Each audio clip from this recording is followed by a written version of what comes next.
Well, hello everybody. Been very busy. As you know, you on the last video would have seen the kiln unloading with all the pots for the dinner service. And the time before that, when I took out the garden feature, I had loads of Bud Vases to glaze and got a bit carried away with some new ideas. So what I'm going to do first, just to give you an update, let's take the tripod outside for a second. We've had snow here this week, so I know a lot of you are waiting to see the garden feature being done, but we are going to have to wait a little bit longer for that to be put up. The other thing is to give you an update on what I've been doing with all these mugs that I had that came out the last kiln unloading. I just really quickly want to go through what I've done here so that you see these before they come out the kiln. I'm going to join this to the kiln opening. I'm going to keep it very brief because I know people aren't particularly interested at the beginning. If you're not interested in this, then please jump forward to the kiln opening. But it's really just to give you guys a bit of a heads up with what I've been doing, just trying things a bit different. Now, the ones of you that have noticed that I tried the copper issue, I've done it again. I've got the red at the top half of this pot. This pot at the bottom has got it's up there, textured amber brown, and on the inside, but I've put 1 inch of copper wire in each side, just to see what 1 little inch will do and what texture that will give us. So that's a first idea. I mentioned about putting snow, and then on the top I've put palladium, so that's one for us. I've mentioned using sapphire floats, wiping off this part so that this part will have brown colour and the indents will stay the sapphire float, but I put a very light dusting of oatmeal because sapphire float does have a beautiful reaction to oatmeal, but subtle, so we're trying that. This will be interesting. This is the bowl. Blue rutile on the outside, iron lustre on the inside, and then all over with smoky merlot, but this is all oatmeal on the top. But then I've cut off teeny weeny bits of copper pipe. Can you see them? To see what they do. Copper wire, just teeny bits to see what reaction we get. This is iron lustre with blue rutile and smoky merlot as well, with oatmeal. Now, oatmeal, when you put it on thick, does dry like this, but I'm very, very careful at getting that in the kiln. I want that to stay on the pot.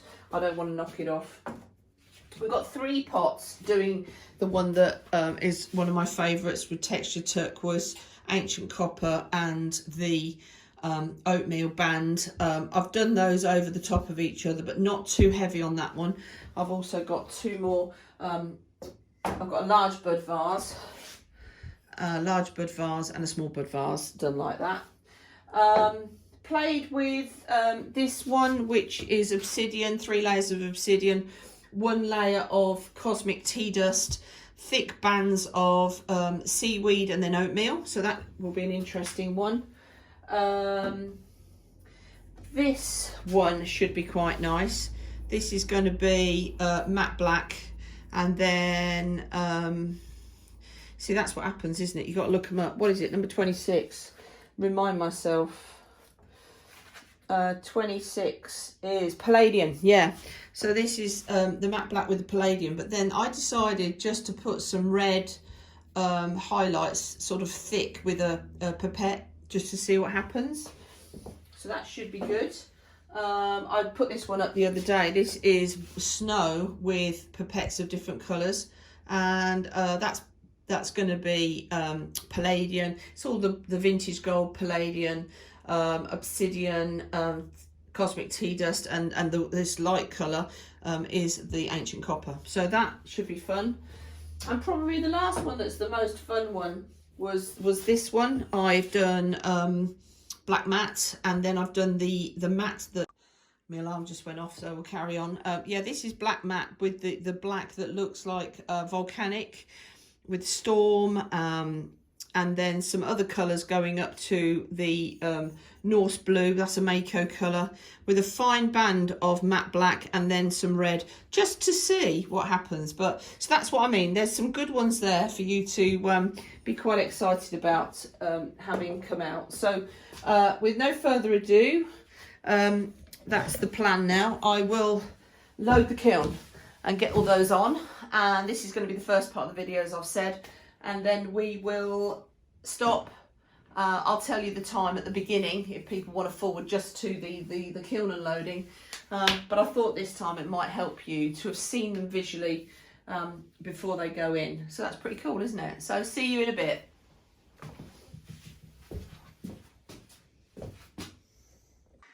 Right, just to go over what we've been doing here. This is the dinner service that still needs doing, but just to show you what we've been doing with all of these cups that I've done an absolutely different combination on each one.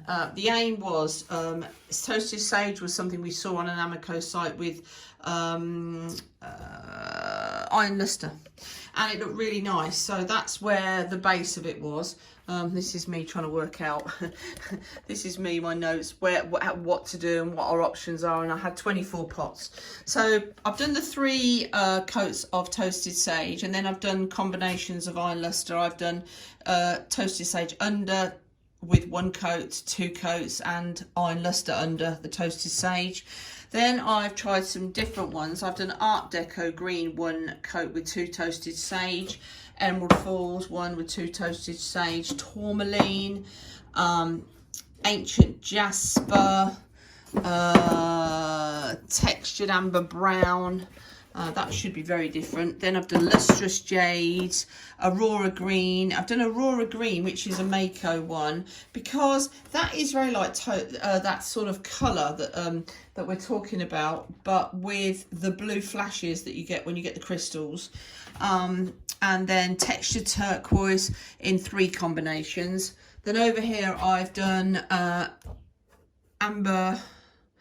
Oh, ASB, what's ASB? Do you know, every time, Albany Slip Brown, because that's quite interesting. If you look at the Albany Slip Brown, I know my light's flashing, that's got some sort of sage colour in it.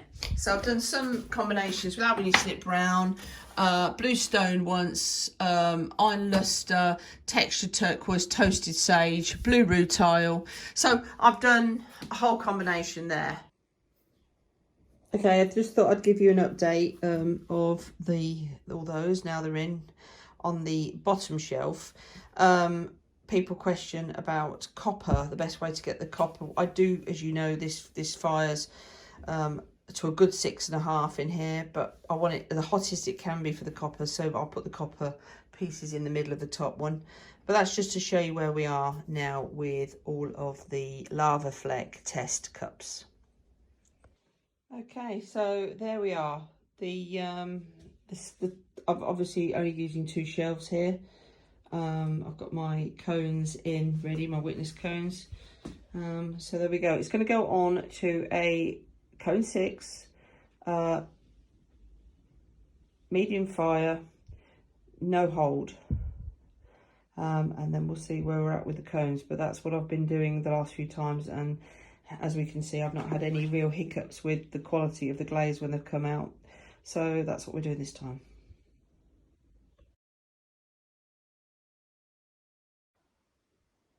Morning, morning, morning, morning, everybody. It's a lovely morning here. Actually, it's the day of my son's house move, so we've got up early. I had the kiln on cooling down overnight. It finished last night, and yes, absolutely chuffed again. There's a few things in here I'll explain that that you'll see my findings, but I have sneaked and peeked. But I have to thank someone for a recommendation of one piece. After me doing the garden feature in Palladian, they sent me a message to say, have you thought about putting Palladian over snow? And in my previous videos I discussed that I was going to do the ball vase like that. Well, It's absolutely fantastic. Let me bring that closer to you. So if you saw the earlier part of the video, I show that I was scared because I put loads and loads and loads of palladium on top of the snow around here. And then I had done little dots, and I thought, you know, now this palladium creeps. But what's been fantastic is all the little dots I've done have crept as well. And we've got this, I don't know what you call it. I don't know if there's a name for it, feathering. But the whole piece is absolutely wonderful. So that was 3 snow, and then this really, really thick, it was pipetted on palladium with these dots. So that's great, isn't it? So chuffed with that. Let's have a look what else we've got in here. Now, I'm not going to remember half of these, I'm sure. So there was this one. Now, this one is the one that I did in sort of medium-sized bud vase. This is the one I did in the obsidian, and then I did a layer of cosmic tea dust. Then I did thick bands of seaweed, and then thick bands of oatmeal over the top. Oh, I'm going to put my glasses on because I think the glazes, it's so amazing to see how certain glazes react. So absolutely over the moon with that. That's wonderful. Let's have a look what else we got. I've got my book out because I'm sure I won't remember some of these. Right, shall we go for the copper? Look at that. I think I've smashed it now. I think I've sussed out what I need to do. Let's have a look at that close up. So if you remember with this one, this was the one that I had used. It's the same one I have to think about every time. It's up there. Textured amber brown around the bottom and textured amber brown inside. And then I'd done red. I'd done the red in position, sort of dips. And on that dip, I had layered a centimetre of my copper wire, and on there, and on there. And look at how that copper wire, interestingly enough, I've got a fantastic reaction from the, this was the red, so it's the Gut Hell Rot by Scarva, which is Terracolor. I've got a great reaction where the red touches the textured amber brown anyway. But then where I've placed the copper wire, I've ended up with this metallic area. I still have a couple of pinholes. I was expecting that, but I don't think they're a worry. There's no pinholes on that one. So that is fantastic. And that now means I've got something to play with using the copper. Let's go and have a look at that bowl that we looked at earlier to see how the bowl reacted with oh, I don't know, there were only about 3mm clippings of copper. Oh, do you know, that's fabulous. That's absolutely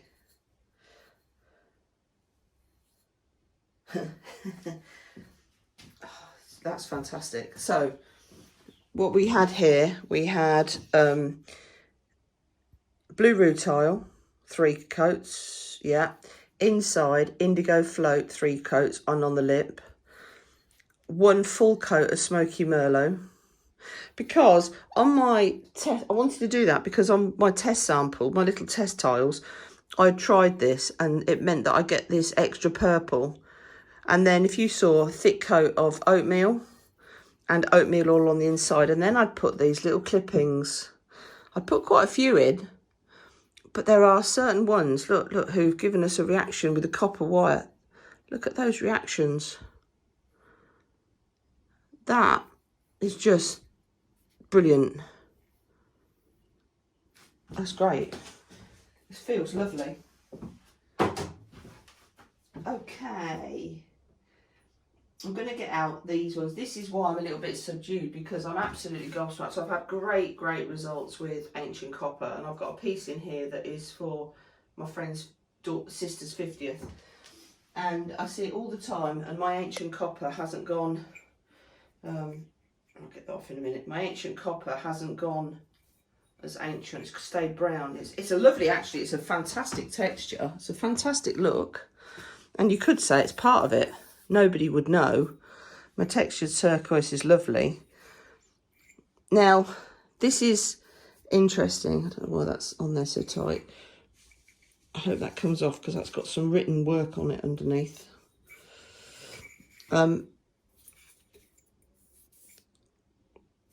It's absolutely lovely, though. You know, it's a very different look to ancient copper. But here's the question, right? My cone, you know, my cone is still sitting at, this is a 7. Here's the only thing I did differently. I left 2 windows open because it was overnight. My plug holes were in. I had 2 small windows open ajar, and maybe the kiln cooled down a little bit faster than normal. I've stopped doing that 15-minute hold, 10-minute hold, haven't I? Because I was worried about the cones. And as that the guy said the other day, you know, it's like baking a cake. If you're getting the cake right all the time, don't worry about your cones so much. You know, if you're getting the reaction you want to see. But that is not necessarily the reaction I want to see. So I think that's going to have to be a refire maybe. And I think that's going to have happened to the Bud Vases. But it's still wonderful. Maybe I'm being overcritical. Maybe it's actually just, I'd like your opinion really. Do you want to see that? I haven't got a piece down here to compare it to. Do you want to see that as the shiny metallic copper, ancient copper? Actually, the other thing is, it's interesting, it's a new pot.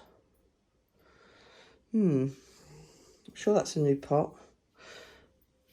I mean, this is lovely. Look at this texture on here, and the overlap's right. I've got all that right. I've got all my thirds and everything. I mean, that's stunning. Does it really matter? Probably not. And then there was the little Bud vase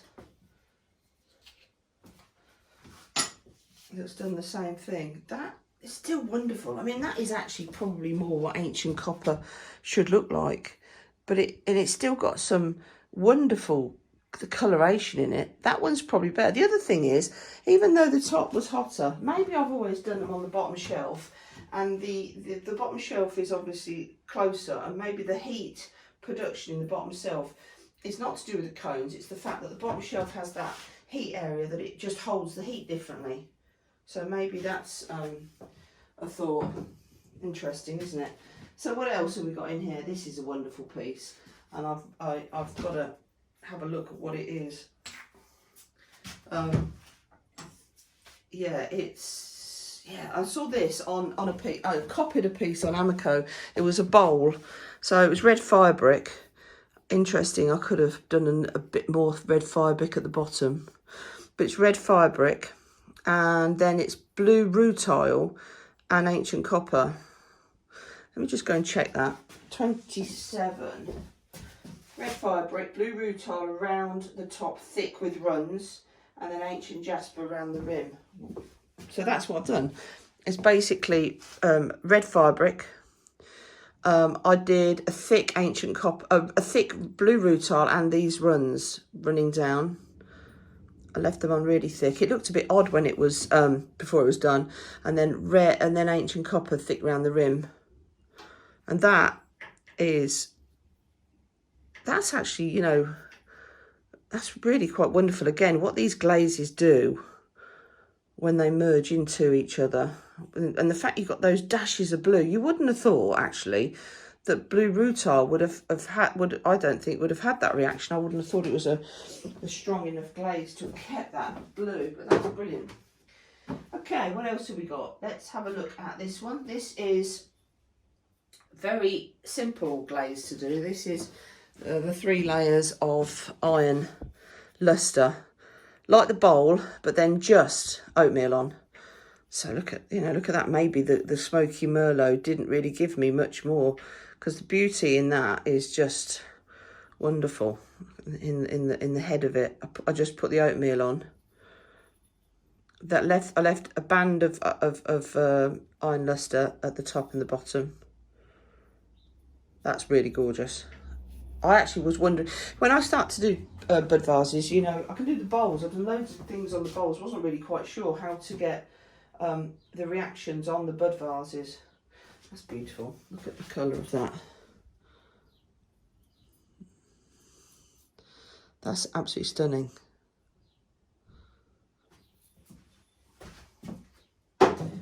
Okay, this one didn't really work, but it was worth a try. The bottom worked. This is Mayco. So I've used matte black at the bottom, which is Mayco. Then I've done that much thickness of the Norse blue, and then that overlap of lavender mist.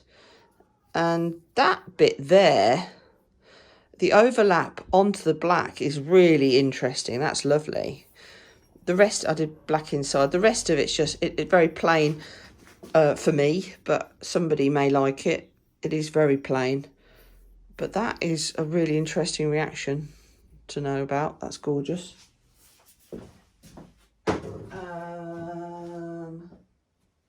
Actually, this works on here. Oh, though I've got my cookie off to one centre. I'll have to see about how to get that off because it has gone on the cookie. This is my ancient copper, of course, and this is Amaco's Aurora Green. That's not how I expected it to look. That may be again to do with, but I don't know what I expected it to look, because every time you see John the Potter using Aurora Green, he's using it on top of winterwood or sand, something sand. That's again a very different type of pot, and the matte copper works with this as a matte piece. And these bits here were the crystals I placed on. I placed lots of crystals at the top, and I didn't have any crystals on this section here. Nice. But I've got a bit of glaze onto that cookie, so we'll see how we get that off in a bit. This was the weird piece. Oh, you know, it is mad. I'm not sure. Again, that's lovely. Right, so this was the piece. Let me get that off. This was the piece that I showed you that I did, that was the Mayco magma, dark magma, and the black matte. Now, they are very nice together. Then this piece here was hold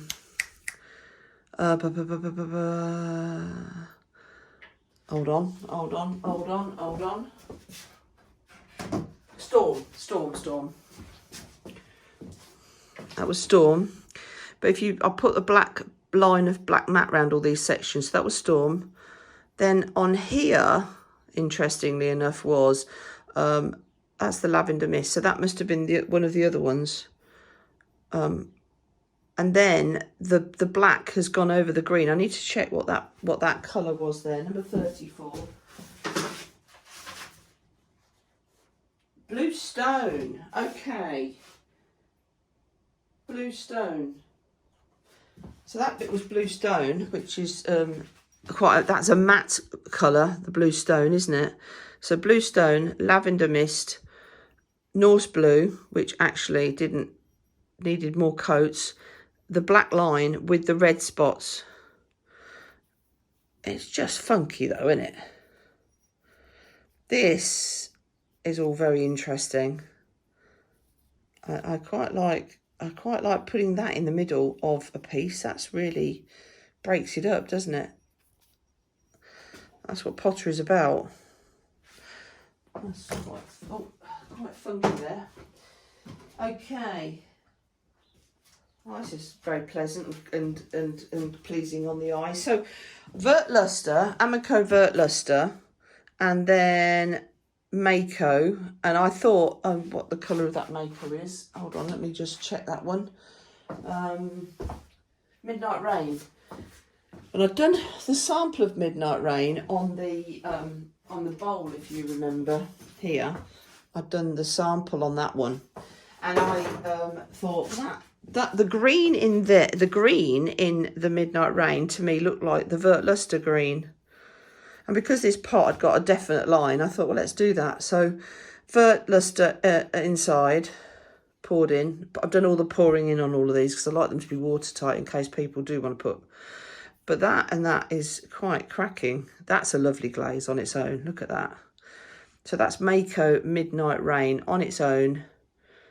There's lots of little bits of grit in there, which are all these little crystals, but they're like a mini crystal. It did run a little bit on that test piece, which is why I was happy for it to stop at this line. But I knew that Vert Luster didn't run. So that's good. That's very good.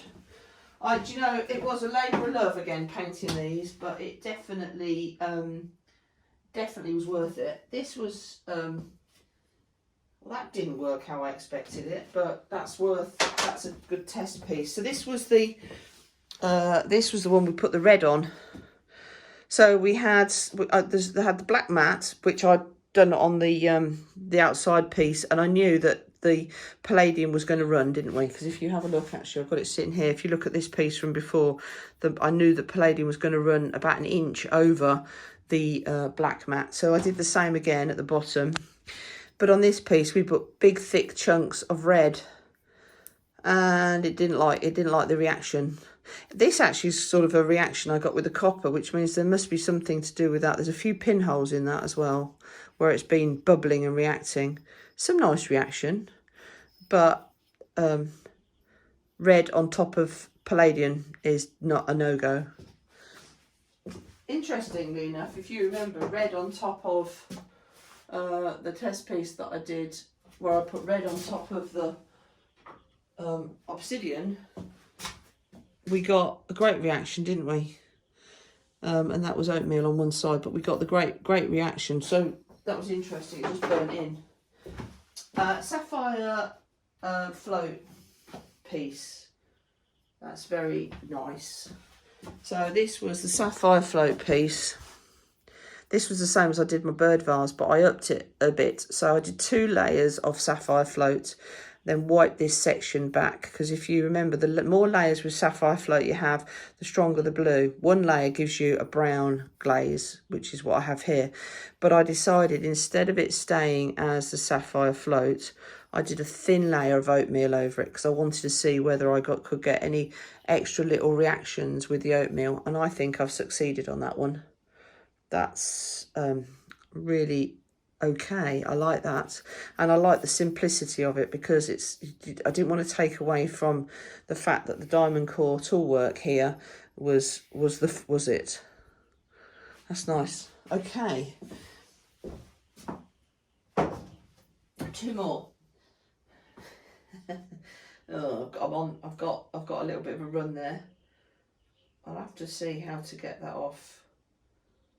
But this is, again, you know, iron luster and oatmeal. This is iron luster all over. And then oatmeal in a line, a band around here. I did show you this one in the previous clip, I think. And then I did oatmeal thick strands coming down. And look how that looks. That is such an easy glaze to get reactions with. That is tremendous. That is tremendous. And as you can see, I've got a little bit, it was very hard to see and judge in the right place. So I'm going to have to see how to work that off. Luckily, these cookies now do have the powder on it, which is the like the kiln wash, which is China clay and whatever the other stuff is. I'll think about it in a minute. Can't remember. So the last piece in here is that mad piece that I put all of the parts on, and it is wicked. Oh, that is fantastic. I always worry about putting stuff on top of snow because if I get any little bits of marks, I'm disappointed. That is very different for me. I love it. Love it, love it, love it. Look at that. So there was a number of glazes on here, and my husband's just coming in. Let me show Anthony this. Look at that. I am filming, but I want your reaction. Well, I told you, I'm just looking down on that. Amazing, absolutely beautiful. All the different colours, all the different textures. Isn't that fantastic? So what we had here, okay, yeah. So what we had here was the snow, 3 layers, and then I pipetted on a number of colours, didn't I? I did this one here, interestingly enough, is the Cosmic Tea Dust. Then I did Obsidian. Then I did Palladian. Then I did Vintage Gold. And then I did Copper. And the copper being matte, which is what we're seeing on the other things, just works wonderfully. Look at that. The Palladium with this way. In fact, actually, the Cosmic Tea Dust has this same slight put. They all do. They all have this running that goes on in the snow. So that's very different for me, but that is brilliant. That is a keeper. That's got to go on my little Bud vase collection, I think. And I can do that again. That would be lovely in a big vase, wouldn't it? Would that not be fantastic? I haven't left much space for snow, but that's fine. That's wonderful. So a great kiln unloading, actually. Absolutely over the moon with that. And the fact there was a lot of work with that. And as there always is when you're layering. And I always feel it's, do I want to do it? And then it's a labour of love. And then I get results like that. So let's go down, because down here is all those test pieces for the. It's very hard, and I've got to have those little buttons like this made, these little teeny ones to balance Bud vases on, and I've got to know that the bottom glaze is not going to run off. Now this is going to be very interesting, and I think what I'm going to do is show you them looking down or whatever, and then I probably need to do another video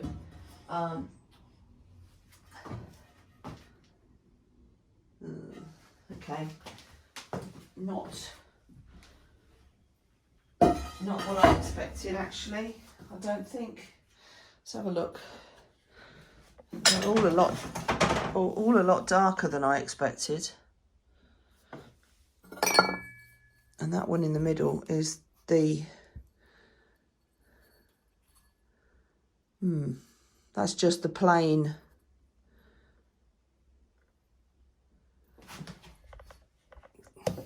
maybe it's, you know, the clay, it wasn't quite as good as it didn't react with the clay as I hoped it would. Might be too hot. These are still a bit hot to hold. Ouch.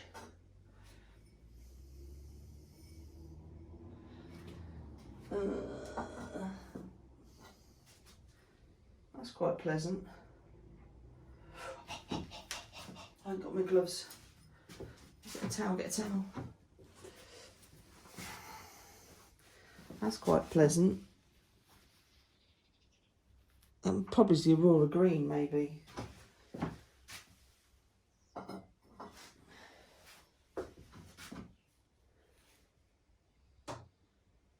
Oh, it's going to be a nightmare, isn't it? How to choose colours to do a whole dinner service in this.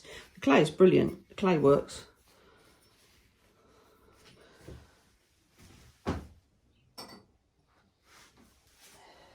Ah, that might be, I thought that was going to be a fail. That might be more the colour that she likes. And that is going to be the textured amber brown, isn't it? I think, what number is that? 70. I've done it by photographs on my phone. I haven't got it written down. Oh, I have. I've got it written down over here. Oh,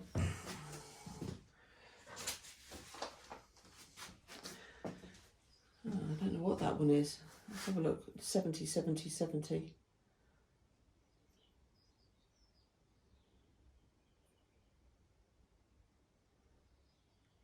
Who knows?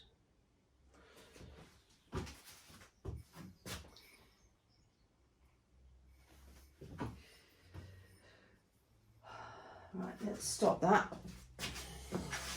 Right, as you can tell, that was really complicated because the numbers that have come that are on the bottom, I'd scratched in, but they aren't obvious to the eye. I need sort of like a bit of a magnifying glass, and then I need to cross-reference. But I'm surprised by the strength of the colours that I've got out. The Toasted Sage has ended up more stronger than I'd hoped. But saying that, the ones that I took the risk with, which was the textured amber brown ones, some of those are really quite interesting. But they are strong. So let's just go round. And then what I'm going to do is I'm going to do, I think, a follow-up video on this. I'll get them all worked out exactly what's what. And then you can at least sort of see what's going on with them. There's a piece that I did find that was quite lovely, but it's not my taste, is it? That's the point. I think it might have been something to do with this one here. I think that's quite interesting inside. Depends, they've got to look at it. You know, this service is supposed to be for a long time, you know, and it might be that none of these work. That's quite an interesting one, actually. So, okay, I'm going to shut this video off now, and then I'm going to do a separate video. I've got photographs of all of these where they're all written down, and then we might do a little competition or something and see what people prefer out of that, their tastes. I'm glad I did it this way because, as you can tell, if I had done a colour that I thought was going to work, and then I'd done all those pieces, the biggest problem I'm going to have is the plates have all got to be done maybe separately, and of course they might not be the same colour when they come out as the bowls and stuff, when you've got to do something over 2 firings. But that's homemade, isn't it? That's what it's about, having homemade pottery. So let me just put you on here for a sec. Thank you for joining me. A few lessons there. The Ancient Copper is a lesson. I thought I'd got that off pat, and I think questionably it's about your own notes, isn't it? Let's have a look at this down here. See, interesting is the bottom of the kiln is not really a full 7. A 6 is in the middle though. So there you go. Oh, and I made a little stamp for my, that's worked. I made a little stamp for my pottery. I carved out an L and a H. I was worried it was going to be too big, but that might work. So there you go. Anyway, thank you very much, guys, for joining me on this journey. I think as a recap, there are some very special ones here that I absolutely adore. Just absolutely adore it. But I think the biggest wake-up call was the original one. The fact that Palladian on top of snow can do this on its own. It's not hard, is it? It's just one on top of the other. And look at the reactions. That would look lovely in anybody's home, wouldn't it? That's gorgeous. So great. Thank you guys for following me again today. Remember, go and press that subscribe button and follow me, see what my videos are. It's a journey, isn't it? The thing with me is I am not a production potter. I'm not somebody that knows what's going to come next, and I think I'm like hoping that if I'm prepared to share what lessons I have and my findings as openly as I do, I think that will, and it does. I get loads of great messages, inspire people to try things differently when you're doing something the same again and again and again, because you know it works. Funny enough, Ancient Copper, yeah, I love it. I'm still so happy with what I'm doing. I'm still, I'm big, chuffed to bits. People like what I do. I've sold some pieces this week. I've got a commission for to do something for someone's garden. Yeah, it's great. I love it. So follow my journey. So yes, go on, press that subscribe button and like and share. And I will see you with the next video discussing the dinner service. Speak to you soon.